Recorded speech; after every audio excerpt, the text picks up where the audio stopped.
Hey guys, hope all is well. It's been a while. Back with a new stream. We have Timothy Lim and Mark Pellegrini here, and they are closing out their Black Ops Omnibus and Volume 3 Kickstarter. It's, like I said, it's been a while. So Tim, Mark, I want to turn it over to you guys for people that are new, that for some bizarre reason they don't know you. Maybe do a quick introduction, and then we'll just get into talking about Black Ops. There's iconic comics we like to talk about. There's some Soul Finder stuff, Punchline, and then any sort of like miscellaneous things. So people are already tuning in. I'm assuming you guys could hear me, so that's good. Tim, I'll turn it over to you first, and brief introduction, and then Mark, and then we'll go from there. Absolutely. Thanks for having us on again, Doug. It's been quite a while, and it's interesting because we look at your videos like on a weekly basis, but it didn't dawn on us, or me at least, until Mark pointed it out before the stream, that it's been a while since you've had any visitors or guests on. So we feel quite honored by this. But for people who might not know who I am, I'm Timothy Lim. I was the artist on Soul Finder Demon's Match, which was the book by Douglas Ernst. Mark Pellegrini was kind of like a script editor, reviser, kind of just a jack of all trades in terms of helping with the script in the beginning. And I forgot where I was going with that. I am the artist and creator of Black Ops and Common America. Mark Pellegrini is my co-creator, and he's the writer. And the Black Ops campaign, like Doug said, has about 24 hours left to go. A little bit less 12 hours, half that. Half that, okay. And that closes out tomorrow. Okay, so we already have someone who's totally unfamiliar with Black Ops and says, is it good? Well, the short answer is yes, it's good. Tim or Mark, I don't know if you want to do the little elevator pitch sort of thing for Black Ops for people that they don't even know what the premise is of the book. Sure. Well, Tim has it down to a science, so I'm going to let him do that. I do, and the good thing is that we have the byline right in front of us, too. So with the Kickstarter, if you're not familiar with Black Ops, no problem. You can get the Omnibus, which collects all 3 volumes. So it's the entire thing from beginning to where we are right now. Or if you're familiar with the first 2 volumes, you can get Volume 3 on its own. But the premise of it is basically the United States government has a strike force, and it consists of modern-day cryptids. In our world, the way cryptids come to be is through a radioactive process involving a particle called chimeratons. And if you're exposed to this particle at some point, you're able to access the full genetic range of your species abilities, which is why, for example, you have Bigfoot running around and he looks like an ape, but depending on who you talk to, he varies in color and size. Seems to be like only one of him at any given time. But in our world, you have these 2 cryptids. One is USAGI and the other one is Patriotter, a rabbit and an otter. And they're modern day. USAGI was he was transformed back during World War II. Patriotter, more recent, 2011, but they became the property of the United States government, and they were weaponized and they were trained. And the reason why they're such an efficient strike force is because otters and rabbits are generally seen as very non-lethal, and so they're actually perfect candidates for infiltration, because if you can train a rabbit, for example, to go through like a ventilation duct or whatever, or kick a grenade, no one's going to suspect a rabbit. I mean, maybe if you had a really well-trained dog like Rin Tin Tin, they can be more of a viable threat to someone. But basically, the plot just involves this strike force, and they're sent into dangerous territory to take out high-profile targets. In Volume 3, they're actually sent in to retrieve and rescue their asset. And it is a direct sequel to our other book, Common America, but you do not have to have read Common America to understand what is going on. It operates in the same universe. It uses a lot of the same principles and I guess MacGuffins that we utilize in our other work, but it's completely independent on its own. It is not tethered to any of our other properties as of yet. Very cool. Mark, so people are liking it. The guy who was asking about it says it's looking good. Mark, if you want to give a brief introduction into who you are and your general role in the logistics of is it the Limiverse or the Pellegrini-verse, or whatever you guys want to call it. I don't know. Well, I'm Mark Pellegrini. I am the writer and co-creator on Black Ops, Common America, and some of the other stuff I've done with Tim, such as Wall Might and Thump, the First 100 Days. So Tim and I, what we do is we co-develop the stories for our comics like Black Ops and Common America. Then after we've developed the plot summary, then I go ahead and I just get started on the script. In fact, right now I'm working on scripting Common America 3. I just finished page 23 today, and it's a 56-page book with a 3-page backup, so I'm just hammering that along. And Tim is closing in on finishing the pencils and the colors, the whole thing, on the art on Common America 2. So that'll be our next campaign after Black Ops 3 is all done. So we're just we're knocking it out in tandem, one after the other. Very cool. So let's see. I forgot how many hours you guys have left on this. Okay, so 13 hours left to go. You raised over $34,000. And I guess we could kind of go wherever you want, but what kind of interests me is how you guys have grown with each successive campaign. It seems as though your audience base gets bigger and bigger. You're clearly doing something right. I don't know if you want to talk. So it's been a while, and last time we talked about lessons learned in crowdfunding. I don't know if since then you've learned even more, any more knowledge that you want to impart to maybe future creators or just anyone who's interested and might put their toes in the water for crowdfunding down the line. Yeah, well, and this would be a really new good every time. Yeah, go on, Tim. Yeah, I was going to say this would be a really good place for us to all kind of workshop together, because not only do we learn something new, but the way our tactic in approaching crowdfunding, you might call it not a new paradigm, but it's just a model that we choose to approach it with. But we have this kind of very slow crawl. The way that we look at it is that we want to do something from a business point of view that is kind of not necessarily surefire, but it's the most conservative way in approaching it. So we are, our YouTube presence is very small. Like our channel, when we do upload a video or do a live stream, it's rarer than most people. It's definitely not daily, but it's this idea that we believe that the work can speak for itself. And what we want are readers who like the work. We don't want fans. In other words, we don't necessarily want people to buy our work because they like Mark and I. I think that that's flattering, and I think that that's it's very humbling. But the reality is, I think Mark and I feel so strongly in the quality of what we can provide that if we can build our reader base up over time, that would be good. And we get messages from people who have their own crowdfunding campaigns, and they might see something that we just did that's doing well, and they think that they reach out and they say, how do I do that? Like, how do I get as successful as that? And I think the way they word it is that they want something that's kind of a hard and fast, this is the key to do it. And there was one recently, we were talking to him, it was Draw and Talk, Tyler. And I told him, if you look at Black Ops 2, which was on Indiegogo last year, our goal for that was 8K. And it took us 4 weeks to make it to that point. We actually had to have some help from the Needle Mover Society with Doug Garrett and Matthew Veely to kind of give us a push to at least make it to that goal. And so I was like, it's not a guarantee that you're going to just go gangbusters right out the gate. I just thought to myself, if we can get 500, 600 people to look at this, that we can perhaps hook them in and have them read our other work subsequently after that. I was honestly shocked when we launched Common America in February of this year, because I did not expect the response to that.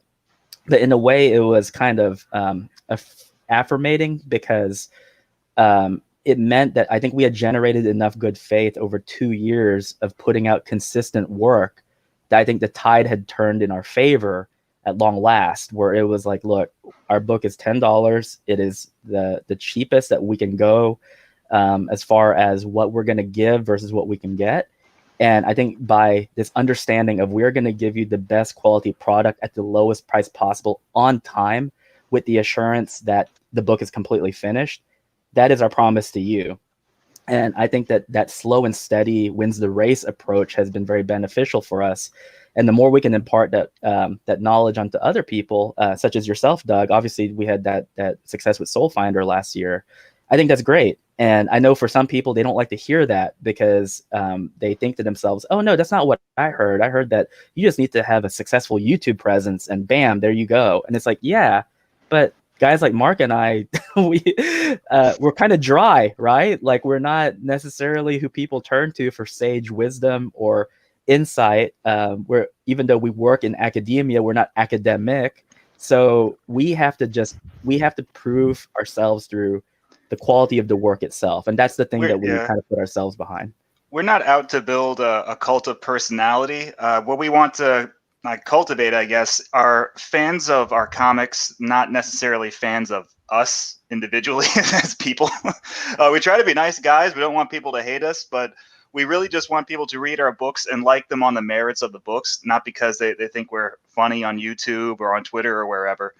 We do try to update the Bunderdome. That's our channel on YouTube.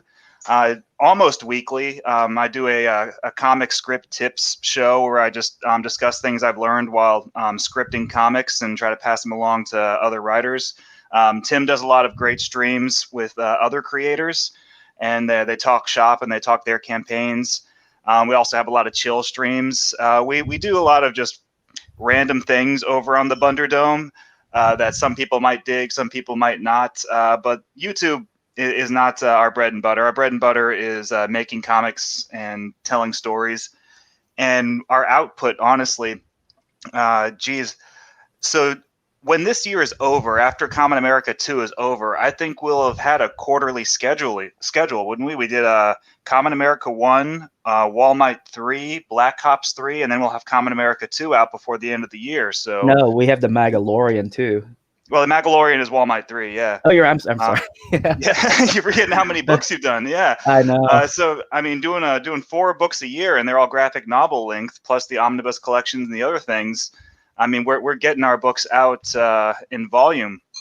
Yeah, I was going to ask you. So, where's like your redlining point? Like, are you basically where like this is how much we could do per year? Because I'm kind of with the amount of work that you've churned out, and you both have your own full-time jobs. Like, I just don't see how there would be much more time in the day to do more than you're doing.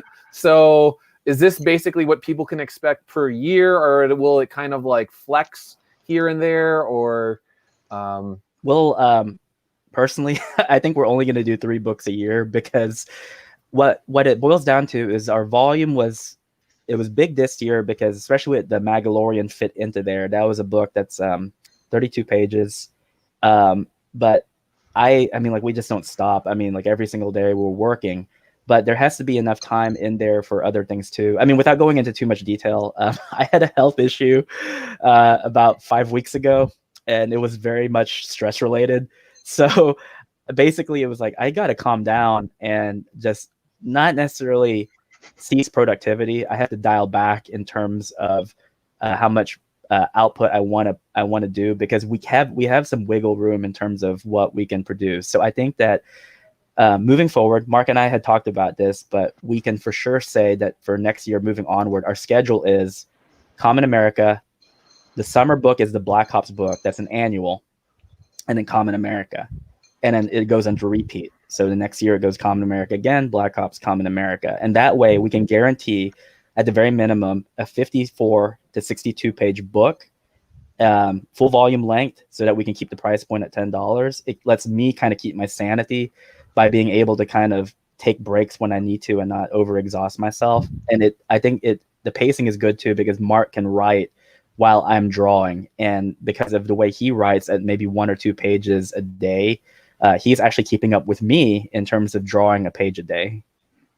Very cool. Very cool. Now, and then someone was, I think it was Nathan in the chat, was asking, he was surprised that you were on Kickstarter. I know people, sometimes they don't like one platform or the other. Are you going to now be doing a thing where you alternate between, you basically do both Kickstarter and Indiegogo, or how are you going to deal with that for people that are maybe they don't like one platform or the other? Yeah, that's a really good question. So for people who are wondering about crowdfunding, we will always do Kickstarter first and then Indiegogo. Now, our rationale for that is that the Kickstarter marketplace is huge. It is way, way bigger as far as the comics audience is than Indiegogo. The proof of that was our first Kickstarter campaign was this year with Common America. And I had a deluge of emails from people saying, I have never heard of you before. Like, where can I find some of your other books? And that was constant. I mean, every day, just this nonstop flood of that. And so because we felt that Common America garnered us such a huge audience from Kickstarter, that's obviously where kind of our audience focus is. On Indiegogo, it's more insular, but I think they're more dedicated. They know kind of what they're looking for already. They're, I think, maybe a tighter community. And we don't want to leave them out because we've been using Indiegogo for almost 2 years. So we're always going to offer it on both platforms. It's always going to be the same product. We're not going to necessarily have one on Kickstarter that's not going to be an Indiegogo. If anything, we're going to do a little bit of a switcheroo where maybe something is inverted, but other than that, it's the same product that you're getting. But that's the reason why we do both platforms. So people on Indiegogo who are loyal to it, you don't have to worry. We will always make sure to go there at some point. Now this, I'm sorry, I got to ask this one, but someone brought it up in the chat, and maybe this will kind of be a good springboard into Iconic Comics.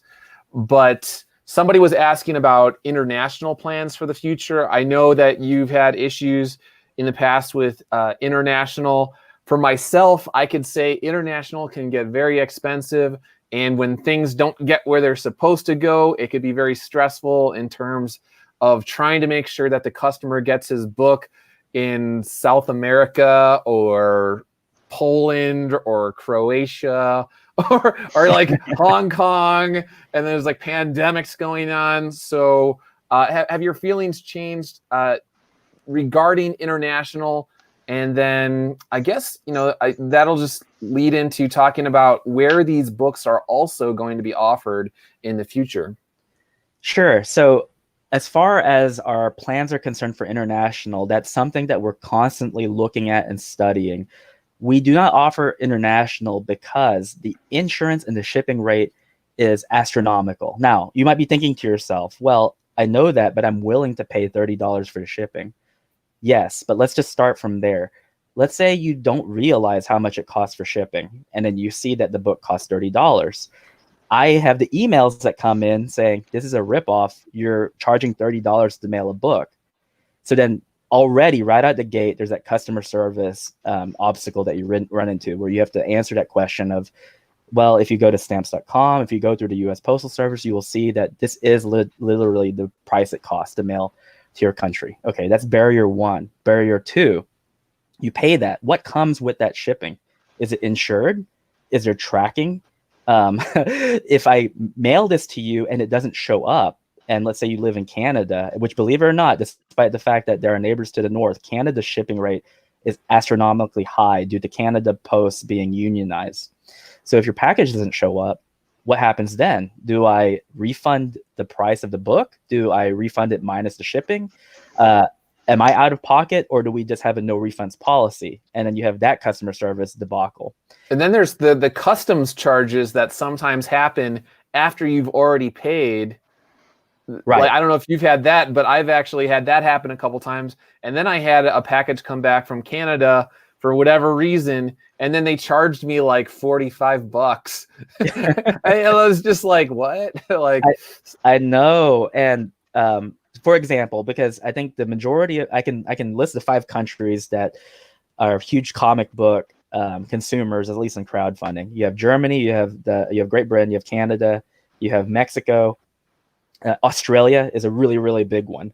And from all of those countries, we thought to ourselves, okay, Canada is our neighbor to the north. Let's try this. So I had 5 friends who are Canadians, and they all said, hey, we want a copy of the book. And I said, okay, pay me this much and I'll ship it to you because this is a good experiment for us because we want to see what happens. So I mailed them 5 copies of Common America. 3 made it, which is good. 2, one was lost.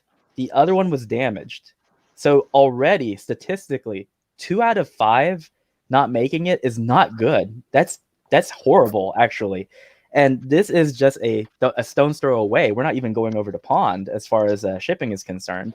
So until we have a way that we can at least have all of our rules for international shipping in place, it's a risk that we personally don't want to take. Now, Iconic Comics, however, our fulfillment, they actually want to try it.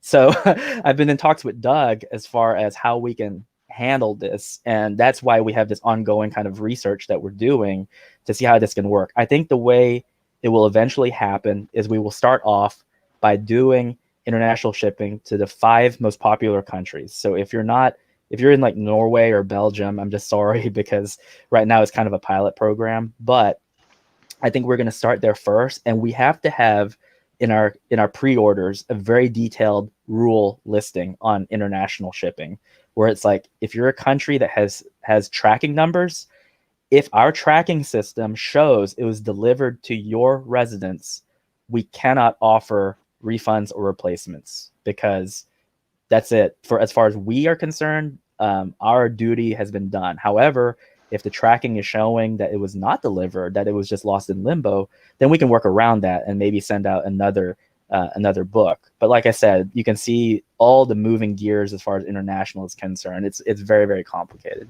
Oddly enough, for me, my worst experiences so far has been mailing to Oakland, New York City, and Chicago.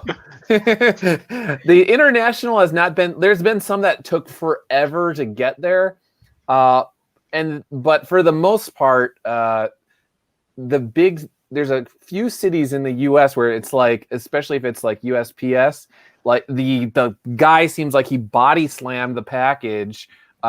Because there's no way you could destroy these boxes or the Gemini mailers, and it's like in a V or something, and you're just like, okay, this guy hates his job and he's just messing with people. I don't know. Well, there are courier services that international customers can use. They have to make the arrangements themselves. But Alex from Cursova, who it's a pulp magazine publication, he recommends using a courier service called Parcel Monkey. And basically, you just make the arrangements with them. They have the book delivered to them first, and then they deliver it to you overseas. The responsibility is on them to get it to you. But it is a way, yeah, I mean, obviously you have to pay the extra charge for the courier service, but it is a way to get books shipped internationally. Very cool. Very cool. The other thing I was going to say about that, too, is the good thing about the U.S. Postal Service, though, is that typically your books are insured for $50. And I was actually shocked at how expedient they are to write that check. I actually had to file a claim about 5 weeks ago for a lost parcel, and I received a check within 4 weeks, right in the mail to me for the insured price of $50. And talking to Iconic Comics, I think that they said that their shrinkage rate is really, really low. If they mail out, let's say 1,000 books, they're gonna have maybe 3 that never quite made it. And they said that they had been they'd received checks for those too, so they were never out of pocket. And so I think that's a good thing. There's more peace of mind for shipping domestically for sure than internationally. Very cool. One question I wanted to ask both of you guys is, now that you've been at this a few years, if there's been like an evolution of Tim or an evolution of Mark that has been interesting to you in terms of either the creative process or just your thinking in general, how you approach the books. Mark, I don't know if you want to talk about like if your writing style or anything has changed. Oh, sure. In fact, if anybody wants to see our evolution as writers and artists, pick up the Black Hops Omnibus. It contains Black Hops Volumes 1, 2, and 3, and 3 is the most recent one. And you'll see our growing pains, and you'll see how much we've changed from volume to volume. The different approaches we take, the different styles of Tim's aesthetic and his art. And I mean, that's basically, it's all kind of captured right there, because that spans close to 3 years of our collaborations together. But just as a writer, I mean, every time I write a script, I learn something new. And then I apply it forward to my next one. And it's refined my collaborative techniques with Tim, so that every time we work on the next book, it goes more smoothly than the last one. And that's one of the reasons why we're able to be so efficient with our output. I have that series on the Bunderdome called Comic Script Tips Unscripted. I think I did part 7 actually last night with animator Fresher Luke as a special guest star. And we just talked about the topic last night, which was about objectivity when creating and writing your characters. That was last night's topic. Basically, why you shouldn't self-insert as the main character of your book, why that's a bad idea. If you want to hear 2 hours of why that's a bad idea, then go check that out. But every time I learn something, I like to internalize it, apply it to my next script, and especially if I think it's something that's really helped me out, then I do a segment on the Bunderdome about it. But the system Tim and I have that we've worked out, it's working really well, and it's the one that I recommend to people just because it's worked for us so well. If you're working with a collaborator, the idea of hammering out your summary with your collaborator first, then refining that into page breakdowns of like, this is what happens on page 1, page 2, page 3, getting that through your collaborator so that you both agree completely on how you want the story to flow and what happens in the story. And then by the time you do your first draft of your script, there's no big changes for the second draft. There's no big arguments. There's no big surprises for either side. You're both thinking on the same plane. And then bam, your artist or whatever can get started on their job, and you can move on to the next script and the next story. And it really increases your output. So that's just something Tim and I developed along the way from collaborating for so many years. Very cool. How about you, Tim? I think you'll like this. So in full disclosure, I've heard Doug mention it several times, and it's completely true, so I can back it up. But if y'all have read, or if you want to see this, pick up Soul Finder, because Soul Finder kind of marks the last time, I think, as far as sequential work is concerned, that I have a serious style, because Doug really pushed me to my limit on that book. I mean, there is a page in Soul Finder which was the technically most complex page I've ever done, ever. But as another Doug would say, Doug TenNapel, in order for you to break the rules, you have to know the rules. And I think that because I pushed myself on Soul Finder to draw in a more realistic style as best as I could, I think at the end of it, I came out a much better artist, because I thought, okay, now that we're going back into, I guess, the lighthearted fare that Mark and I have, I can pare it down. So instead of working with this highly realistic style, now that I've learned a couple of things from it, let's see how much lines I can remove and have something more simplistic. And I don't know if he's in the chat or not, but just some guy, he pointed it out during his review, and he said, I haven't talked to Tim about this, but I have a feeling that this is the style that he's comfortable with. And he really nailed it on the head, because it's true. I tend to prefer a more cartoony style, but because I had pushed myself so hard on Soul Finder, I guess I had basically seen how it works, and so I was able to dial it back for subsequent works. And so I think that was a big thing that I've learned. And so everything I've done this year has kind of a more cartoony, anime, manga-ish aesthetic to it. So I think in a way, Soul Finder is a milestone in terms of, like, I don't know, I don't think anyone's ever going to study my art, but if they did, they'd be like, wow, you should really see how this book is different from his other works, because you can't even tell it's the same artist. It looks like two completely different people. Yeah, no, it's cool to kind of compare your work on Soul Finder with your other stuff. And I thought it was cool to be able to show people the other tools that exist in your toolbox that maybe they didn't get a chance to, maybe they would pigeonhole you and be like, oh, well, that's all he could do. But it's like, no, he's plenty capable of a lot more. But he's just comfortable in, whatever, the style that you might see in Black Ops. Yeah, and not just that, but with Soul Finder, if I had that same aesthetic for our books going forward, honestly, there'd be no way I could do 3 volumes a year, because it was taxing in terms of the amount of detail and stuff. Funny story enough, Matthew Weldon, who is the artist that Doug has for Soul Finder 2, Black Tide, he is a huge inspiration besides being a friend, because his artistic style I find very, very, very nice. He is, in my opinion, the best artist that I know personally as a friend. And whenever we hang out, like last night, and he draws, I just walk a little kid and try to learn from osmosis, because he does everything in a Pilot G2 pen. So he just uses like the Walmart brand pen for all of his art. And just looking at his brush strokes and how he does his detail and rendering, I put a lot of that into Soul Finder because I was learning from him. So the funny thing is that if you're kind of bummed out because you're like, oh, Tim's not doing Soul Finder too, don't be bummed out because I was the apprentice. You're going to get the master, like doing the second book. So you are going to be really in for a treat when you see it. But I was very happy to have gone through it because I did definitely learn and grow from it. Yeah, I don't think I've ever said this to you, and we'll see how you respond to it. I don't know, but I was telling my wife, and I was like, there's a part of me that thinks it would be like really cool if you could just do, because I want to do like put 3 Soul Finder books into like a hardcover. And I was like, but Tim did the first one, and then Matt's doing the second one. What if there was just like the Timothy Lim cut and then the Matt Weldon cut, where like Tim does 3 issues and then she's like, that's never gonna happen. And if you had Matt do like the Matt cut, then that's like an insult slap in the face to Tim.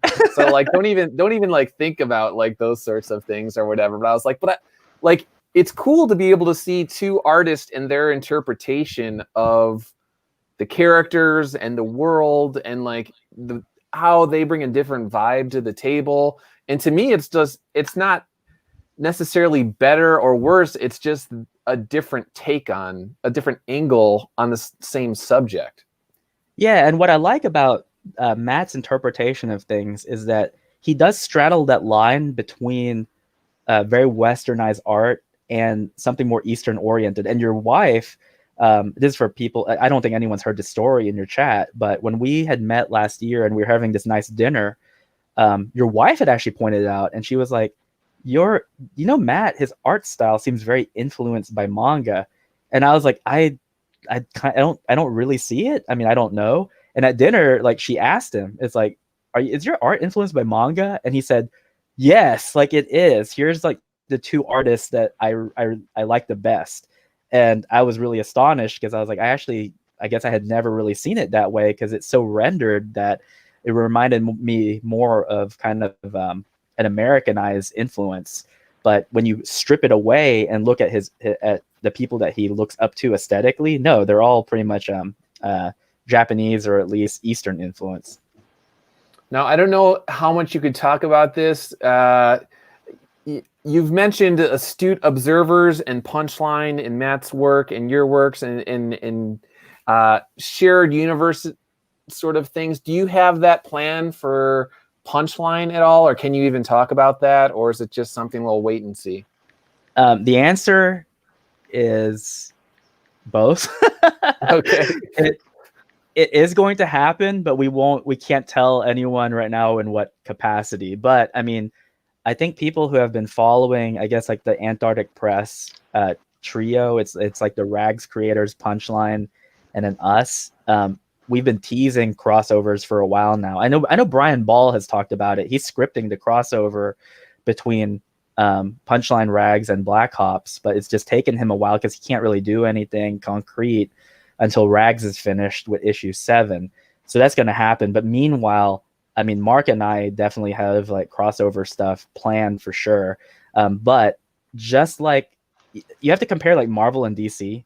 So when Marvel did their MCU, it was the long game. It was like, we have to build this brick by brick, and then we have to pay off with the Avengers. Whereas I think DC, they did something foolhardy where they saw what they did and they said, we got to do the same thing too. And basically within a year, they already had like Justice League. And it's like, no, in order for it to work and stick the landing, you have to approach it very methodically, get people invested in the characters. And not just that, they have to love them. I mean, what's the point of having a crossover when in reality there's no hype behind any of the properties? Yeah, that's one of the things that I really like about you guys, and it's probably just why we're generally on the same page, is I like this sort of like incremental progress in adding to stuff and not trying to do too much, too fast, because like you said, if you're just throwing it out there and you're putting crossovers together before people have even really had a chance to warm up to the characters or get to know them, then it feels hollow. And it's a recipe for disaster if you're just a little too ambitious, I guess. And the other thing too that I can piggyback off real quick is that a lot of it too, especially because you're dealing with different creative teams, you have to kind of know that you're going to be fine in the future, not only with the creative team, but with their property. So if we feature a character in our book and we're good with the creative team, but that character is showing up and the book either hasn't manifested or is late, then we're like, man, why in the world did we put an investment in the character where there's no payoff? It's like we're leaving a plot hanging, because it's like, why in the world did we invest in a character that's not even ours? And so I think we've been more careful and guarded about that, where it's like, okay, we're going to make sure that if we have a character appear in the book that's belonging to someone else, first of all, they're our friends, but second of all, it's a property where we know that the book has manifested. It's something that they're committed to, and it's something that the reader, if they want, can get invested in and not blame us for introducing a character to them that they're going to seek out and nothing comes about it. No fruition ever manifests. Very cool. Mark, I sound like you were going to say something. Yeah, basically, I mean, with the way we're doing the crossovers between like Black Ops and Common America, it's a shared universe, and the way they're intertwining, it's like Tim said, we're building up to it gradually. But for people who are fans of Black Ops and people who are fans of Common America, you can pick up the Black Ops Omnibus trade paperback that has volumes 1 through 3, and you get a complete story. There's a tie-in with Common America, but it's nothing that'll like throw you out. You won't feel like you're missing a vital chapter of Black Ops. And the same thing with Common America, where if you want to read Common America 1, 2, 3, you can, and you'll get the complete story. But you'll get a little bit more if you read both books. But you can read both series in a vacuum if you want, and then the shared universe gives you the bigger picture.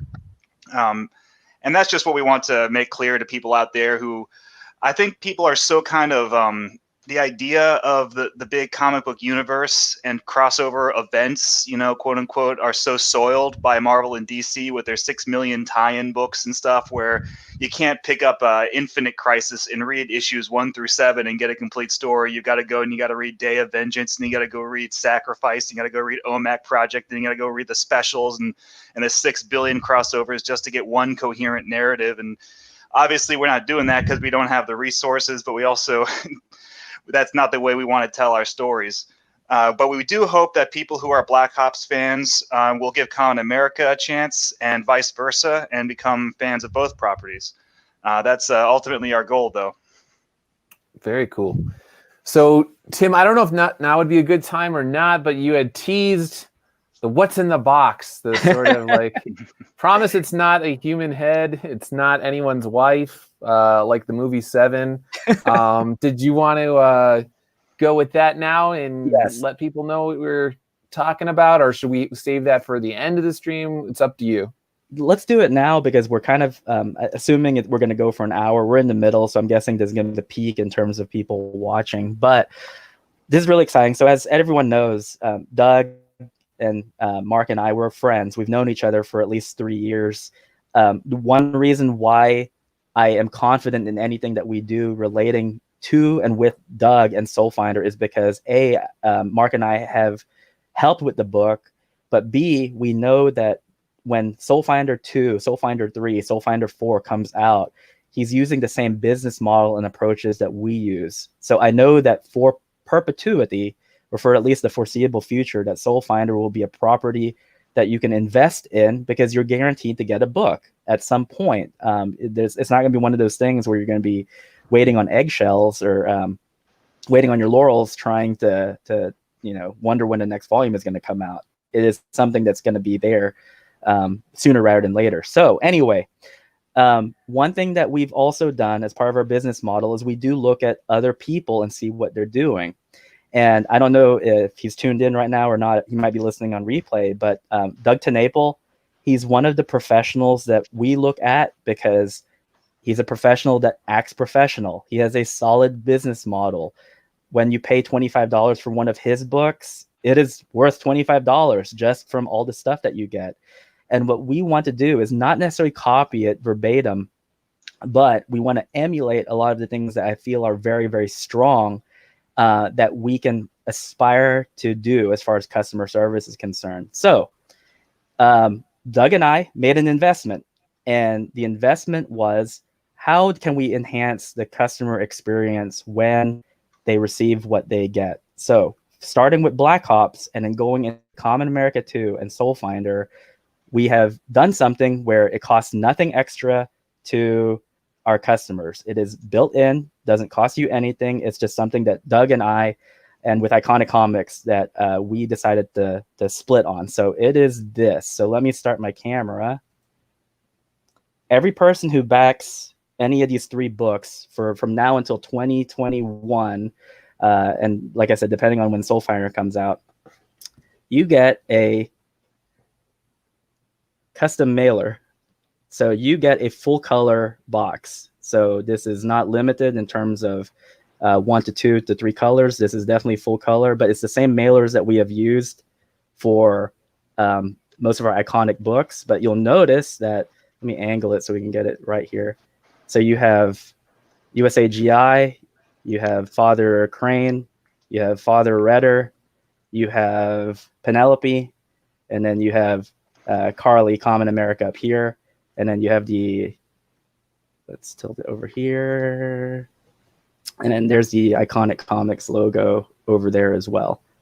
So very fancy. The camera can't do it justice in terms of how well this is printed. That's a pretty high gloss over here as far as the colors that we used on it. Is definitely in place. What we've talked about with other people, like for example, Bill Williams and Matthew Weldon, is we want it so that as we have other creators who decide to be part of the Iconics imprint, who Iconics decides has produced enough work to be listed on the site, we would love to see this roster grow. And as we add more characters, we're probably going to have to actually do something with the art, whether we do another piece or we shrink it or whatever. But this is something that's really cool. And I think that, not to give anything away, because it's all to be determined, but I think featuring all these characters that we've spent the last 2 years involved with, I think that that's really cool. And if you'll notice, that's Father Redder is actually holding the custom rosary that Doug actually had custom made. And like I said, like Doug bought those rosaries earlier this year. And one thing that we like doing is we invest a lot of our own money into these things.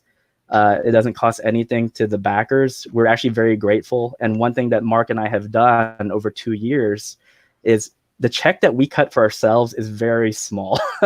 We put everything back into a nest egg to actually improve the book with no cost to the reader, whether that be improving the paper stock, improving the cover, lowering our prices, or in the case of this, investing a custom mailer that we hope brings a smile to your face when you see it pop up on your doorstep.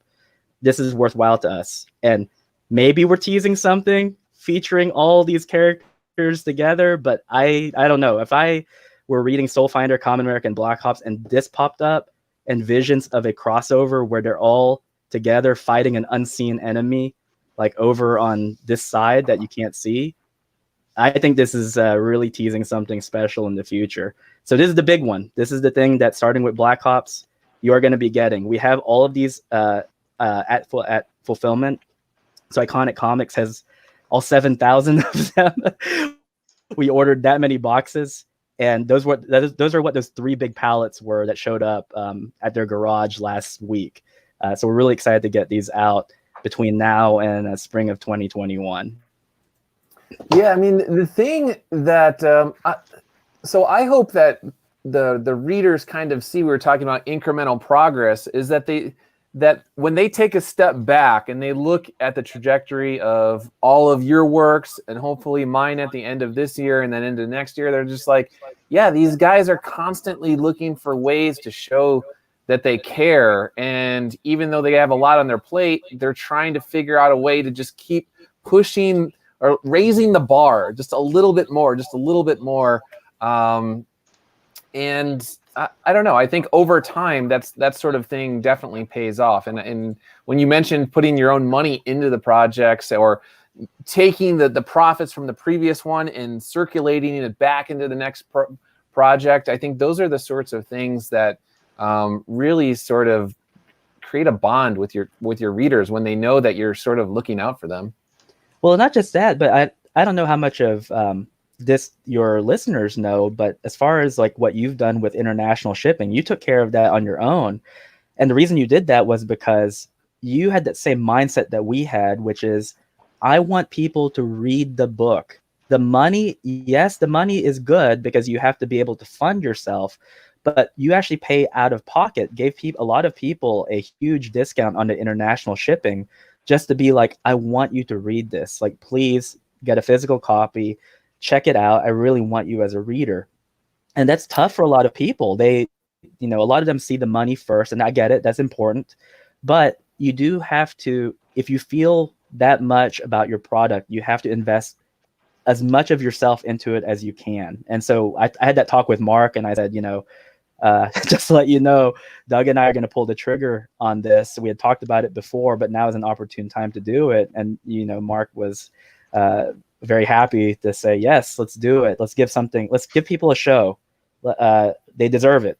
I mean, what else what would be more surprising that could equal Santa Claus on a Christmas day when you see this full colored box show up and you didn't pay anything extra for it, Yeah, and it's one of those things where we don't have the resources of this, whether it's a Marvel or DC. And then on top of that, the internet has so many things that are vying for your attention, vying for your dollars.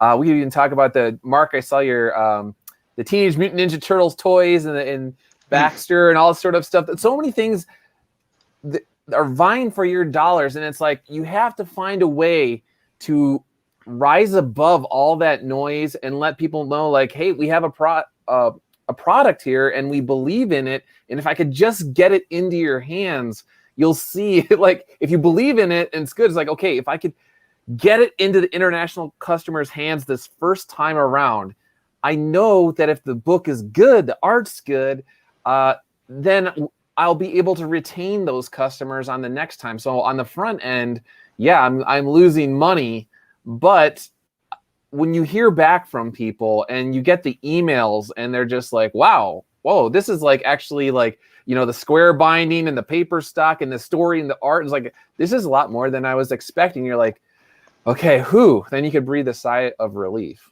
Well, there's that saying that second place tries harder. And I think that's true with a lot of indie publishers, because we don't have, the intellectual property brand awareness of, like Ninja Turtles and Batman and things like that. People know what that is when they hear it. And that's what they go out looking for. When you have a brand new IP, when you have a brand new idea and you're starting from the ground up, yes, it really is an uphill battle to get eyes on your book, to get eyes on your art, to get eyes on your idea. And it's slow going. I mean, there are people who, strike it rich right out the gate, but that's as hard as winning the lottery or just as lucky. And God bless those people. I'm actually very happy for them. There's an animator named Hannah Daigle who, just before she even had her student film out called Satina, she already had like 1 million followers because people just latched onto the premise and they loved it so much. And it's a good cartoon. I'm very happy. Most people don't have that luck, though, to just suddenly and inexplicably get so many eyes on their new idea. And I think a lot of people who are getting started, in the creative industries and in indie comics and, it's indie artwork, some of these success stories of just overnight success sets an unfortunate expectation in a lot of people.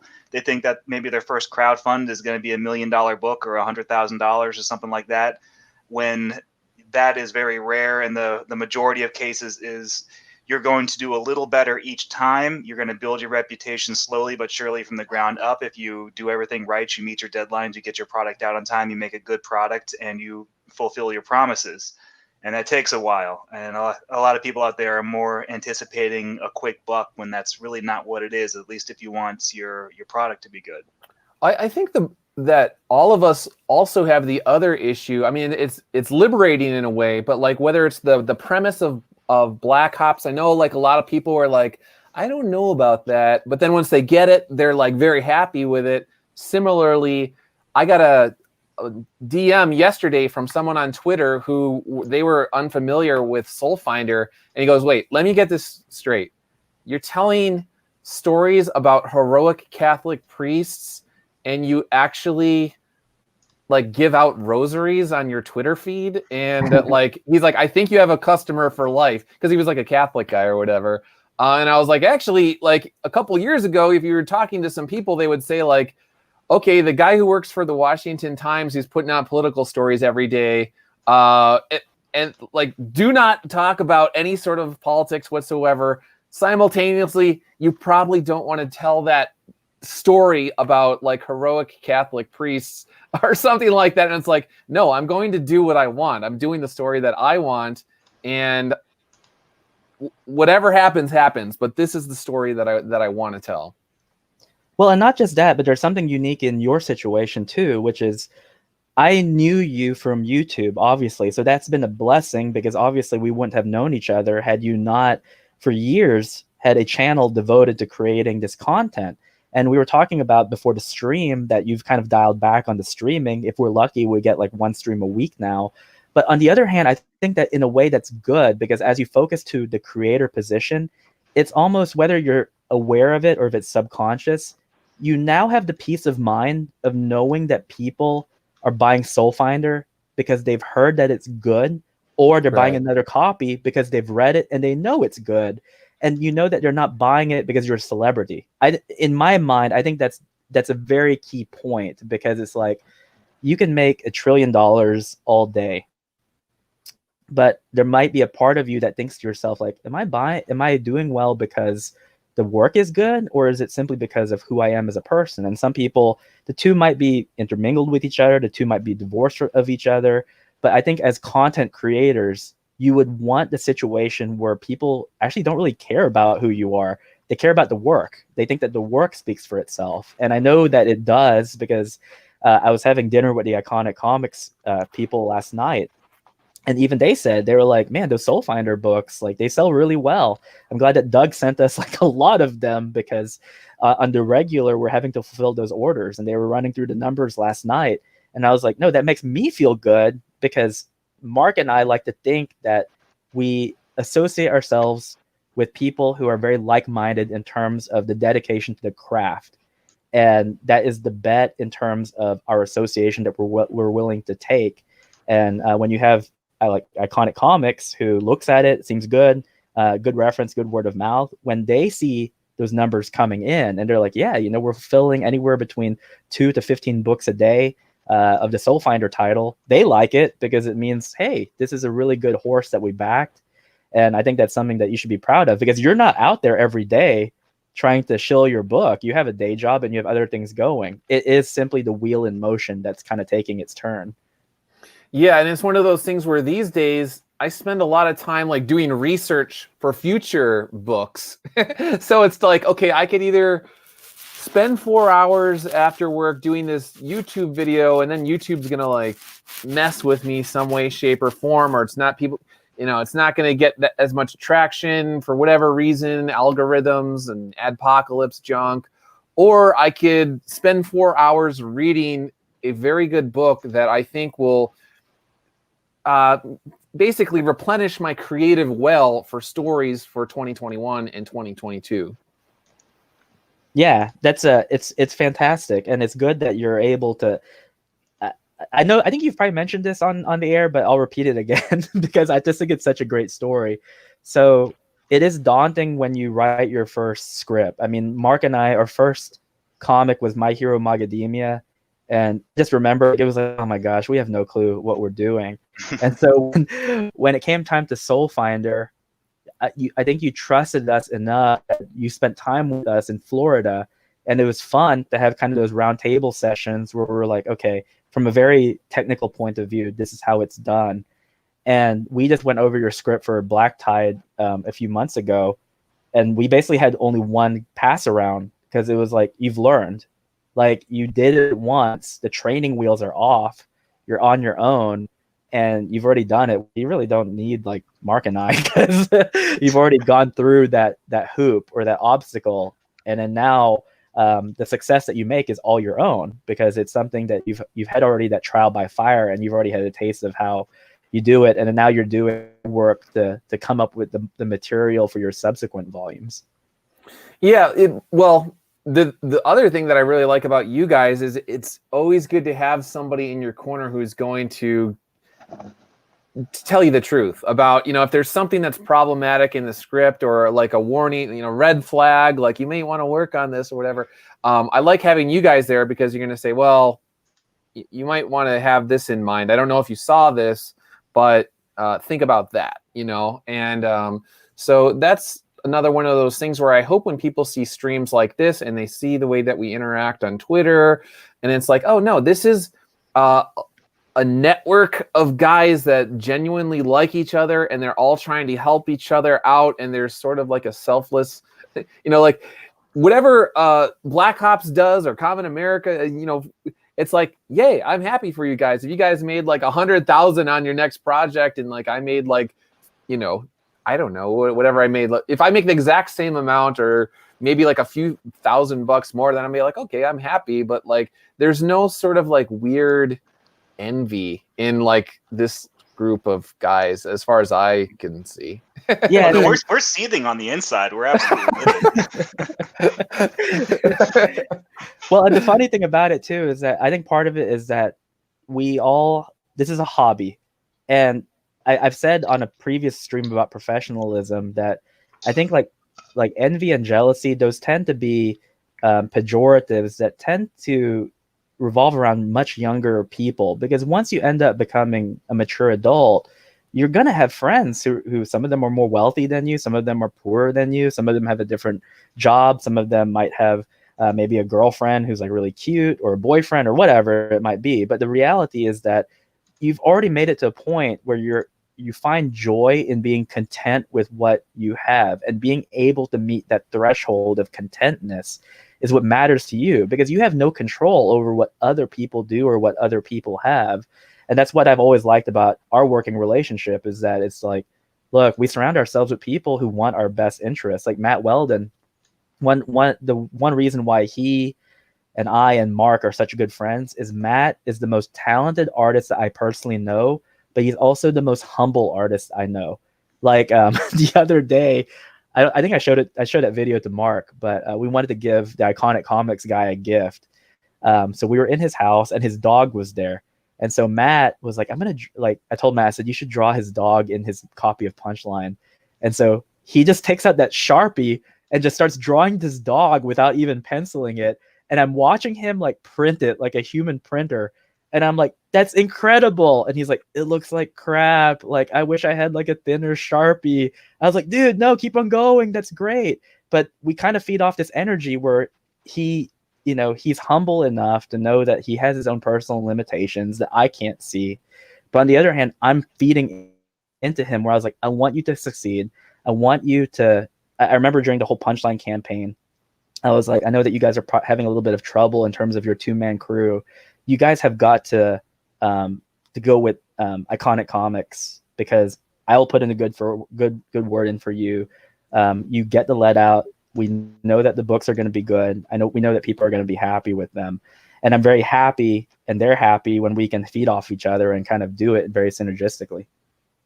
Cool. Real quick, I just want to mention that Draw and Talk is in the chat, and you obviously had that recent stream with him that was pretty awesome. I didn't get to see the whole thing. I got to see a large chunk of it, but I could link to that after the stream, either tonight or tomorrow for sure.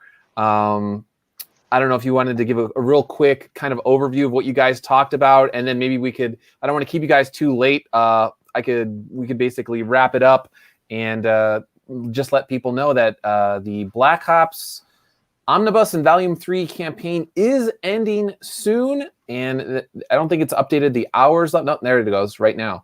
So there's 12 hours left. So regarding Draw and Talk, what did you guys talk about? Draw and Talk, it was fun.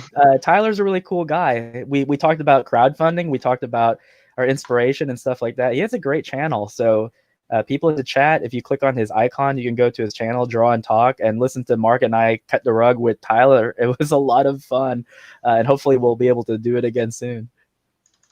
Very cool. All right, before I turn it over to you guys for your kind of final words, I just wanted to say a quick word. Brett R. Smith will start coloring Soulfinder Black Tide next week. I talked to him before this stream, and I was like, Brett, I know you got the Agent Posto thing. You're kind of wrapping that up. You also got the another project with Chuck Dixon, Blood, that you're working on. Will you be able to start soon? What's going on? He said, no, I will start it next week. So the color work will start soon on that. And Tim, thanks again for showing the boxes. That's very cool. And I guess we'll just go, whatever one of you guys wants to go first, I guess, Mark, and then Tim. Mark, do you want to say a few final words about the Kickstarter campaign? And then we'll go to Tim. Well, yeah, I just want to say thanks to everybody who has backed it. It's been overwhelming because it's doing it. So the Black Ops 3 campaign is actually done better than the Common America campaign. And the Common America campaign was our best campaign ever. So this is a huge surprise, especially for Black Ops. We thought that was the much harder sell than Common America was. So to see so many people who are continuing to support it, who have been there since Black Ops 1, and all the people out there who are trying it for the first time and giving us a chance, that's really cool. We really appreciate it. And we know you're going to like it because Black Ops 3 is the best Black Ops issue we've done so far. And we're really excited to get it out there for people to read and to look at Tim's incredible art. So thanks again. Cool. Tim? I want to say thanks for having us on, Doug. I mean, first we get to catch up, which is really cool. I kind of miss doing these live streams together because you're always such a good host. We're able to kind of bounce off each other in a very nice way. I also want to thank Draw and Talk, Thinking Critical, the Needle Mover Society, Doug Garrett, and I know I'm missing someone else. Let me think real quick who it was. I know Thinking Critical is a big one. I know Comic Book Hut had us on as well. Oh, and Just Some Guy. I can't forget Just Some Guy. We've known each other for a couple of years, but it's always a surprise to me whenever anyone takes a shot at our book or reviews it. That's always nice because it means that we get the feedback. But Just Some Guy has actually had a lot of people turn their eyes at us, and I can't thank him enough. I don't even know how I can express my gratitude for him actually positively reviewing our work. He doesn't have to, but the fact that he likes our stuff and that he actually shines a spotlight on them, that's really cool. And I'm really appreciative of anyone who reads our stuff and maybe turns some eyes towards it. Yeah, I said this before. Just Some Guy, from his basically reviews on his channel, he brought in over $5,000 worth of sales for Soulfinder Demons match. So I was not expecting that. I thought maybe he didn't even like it for a little while because I had not heard from him. And then all of a sudden he came out with this like glowing review, and I was like, whoa. And then all these people were like emailing me. I was just like flooded with emails. And so I spent like, I don't know, a week and a half, 2 weeks where I didn't get like almost any sleep because I was up like all night answering emails and packing stuff and sending it out. So it's a good problem to have.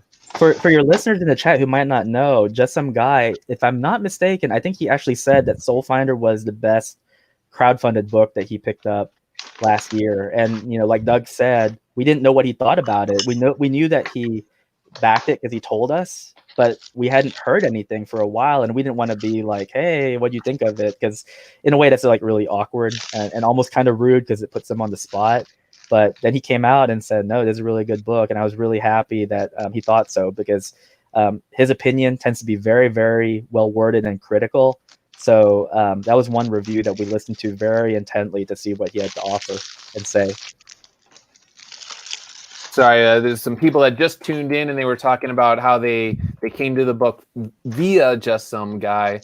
So I was thanking them for tuning in. So awesome. Cool, man. Well, it looks like people are back in as the time runs down on this particular campaign. So that's good to see. I really appreciate both of you tuning in. Mark, I did not get a chance to tell you, but I have been looking for Teenage Mutant Ninja Turtle toys for you. But they are sold. You sound like a 6-year-old. Oh no. Well, I've been going, and they're always sold out. Like the Walmart is just like, or the Walmart and Target. Well, what is it? So it's a Walmart and Target exclusives from NECA, and you're not going to find them. I actually went by a Target today, and it was sold out. I found the KC and Raph movie ones at Walmart the other day, and that was just a miracle. It was the first time I'd ever seen any of the NECA stuff in Walmart. It was nuts. Yeah. Like I went to Walmart late last week, and like that whole section, it was like there's Transformers, He-Man, the GI Joe or whatever it is, like, you know, the Walmart exclusive, I think, and like just nothing. Like it So was just, the NECA ones actually aren't in the toy section of Walmart's. You have to go to the DVD section, and in the back of the DVD section, there's a little rack. And in Walmart, it's really small, and then Target, it's really big. It's against the wall. They have a special collector's section where they put the NECA stuff. And that's where they hide it over in the Walmarts and the Targets. But even there, you know, it's hard to come by. It's hard to find these things. I was gonna say I did some rounds and I did not see anything along those lines. I was like, okay, well, I guess those are picked over. But I will continue to look for those rare finds, and obviously for myself, I'm also looking for the GI Joe stuff. And actually, before we go, I got my Snake Eyes, the GI Joe classified. So this will be a Doug prize. That I will be giving out on Twitter and also on Patreon as well. So I don't even know if I could open this up. I don't want to spend too much time. But anyway, if you have purchased Soul Finder Demons Match and you have evidence of it in your house, the Snake Eyes figure in the very near future, probably early, we'll say mid next week, I will be offering that. So stay tuned for that. So. Anyway, guys, thanks again. I really appreciate it. I can't wait until we could do this again sometime. And it's been great working with you for the past couple years, and also great just being friends with you guys. So thank you so much, Doug. And we look forward to seeing where Soul Finder goes next year. As you can see, we're also invested in it as well. Oh, and one more thing. So I think we teased it out on Twitter. I did do a variant cover with me, and I guess we'll reveal who else I worked with. So it's a Soul Finder variant with me and Genzoman, but I'm going to let Doug do the honors in terms of showing that cover at the right time of his choosing. Oh, cool. Yeah, I wasn't sure. And then I guess since we showed the box, I might tweet out the art if you don't mind. Sure. Go ahead. Sometime in the near future as well. So cool, man. All right. Well, thanks again to everybody who tuned in. I really appreciate it, whether it was at the beginning, the middle, or the end. All of you, I appreciate it. Everybody, thanks to everyone who backed the Black Ops Omnibus and Volume 3 during the show. That was very cool. And I guess I will see you guys later. So see you. See ya.